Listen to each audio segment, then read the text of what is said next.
I was watching the Steph Curry Western Conference Finals pregame shoot-around footage the other day when I noticed that Curry does something a little unique with his offhand when he shoots. Here it is in normal speed. Here it is step by step.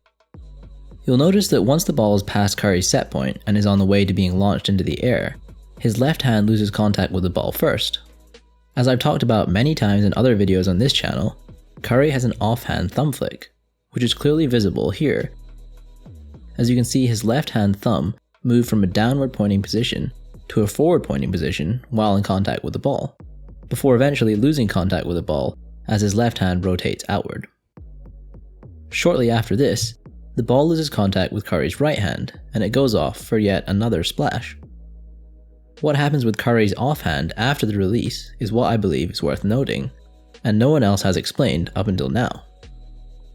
As soon as the ball is gone and Curry's right hand has completed its forward flick, his offhand moves pretty decisively in towards his extended right arm.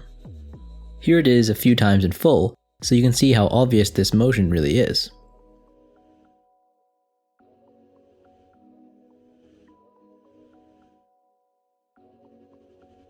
Not only does Curry's left hand move in towards his right arm, but his right arm and hand also appear to move slightly to the left, countering the movement from his left hand.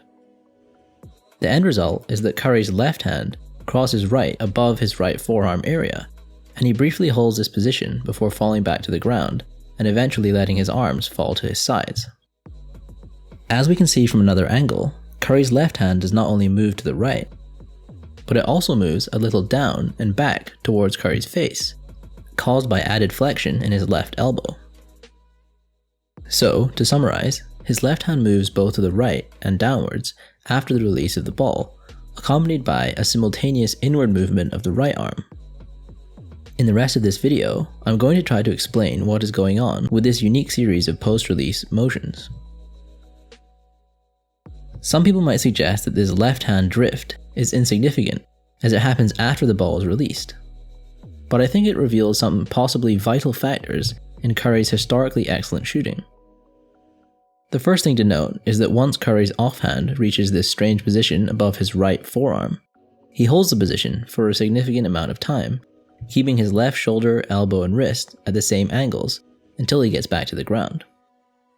This suggests to me that this motion and end positioning is intentional and not just a random position that he passes through as he finishes his shot.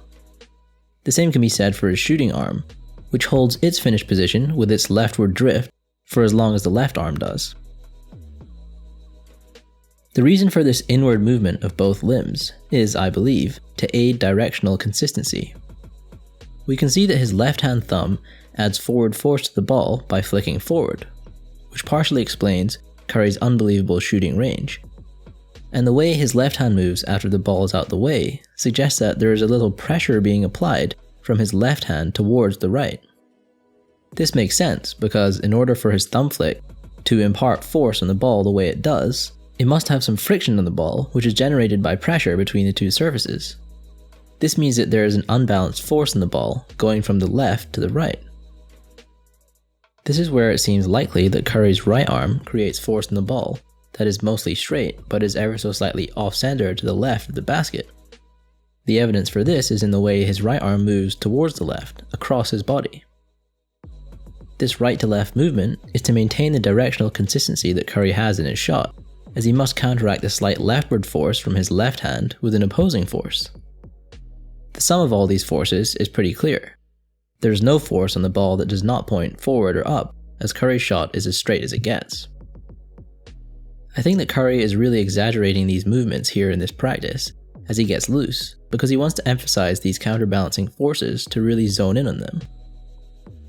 You might be wondering why Curry does this at all, whether he does so consciously or not. Surely it's just more simple for his right arm to produce a force directly towards the basket, and for his left hand and arm to play no role in the force production portion of the shot. This is the mold of a traditional shooter, such as Klay Thompson, whose offhand releases from the ball without a thumb flick and without any force generation, meaning that his right hand does all the work in moving the ball towards the basket. This is also what most shooting coaches would tell you to do now, as the offhand is commonly referred to as the guide hand, and players are always taught to remove this hand from interfering with the release. But for Curry, we have to take into account the fact that he has an offhand thumb flick, one that I believe helps him generate some force behind his shot. It flicks so close to the moment of release, 2 frames in this video to be exact, that its motion does add to the momentum of the ball, which makes sense given Curry's shooting range. Because Curry has a thumb flick from his offhand, it is clear that there is necessarily some pressure being applied in a left to right direction, whether Curry wants there to be or not. In order to shoot straight, Curry's right hand can adjust slightly to aim a tiny bit more to the left, which we can verify visually. The role of the exaggerated offhand movement is therefore to aid consistency in the balancing of these forces, something that Curry has achieved better than any offhand thumb flicker in the history of the league. I'd like to suggest that what Curry displays here is also a major reason for his ability to shoot from such incredible range. As most people crank up the force that they're applying to their shot as they move further from the basket, the non-straight forces on their motion usually become too much to handle, and they lose control of the ball while breaking from their normal technique as their body tries to compensate.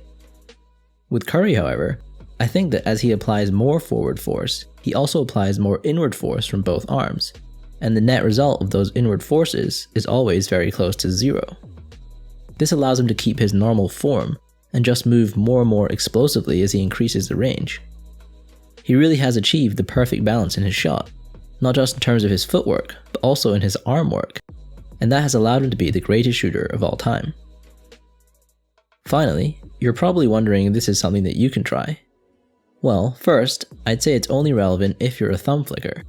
If you shoot analogously to Klay Thompson, there's no reason why you'd want to imitate this. However, if you're like me, and you find it far more comfortable and powerful to shoot with an offhand thumb flick, then I would highly recommend trying this out.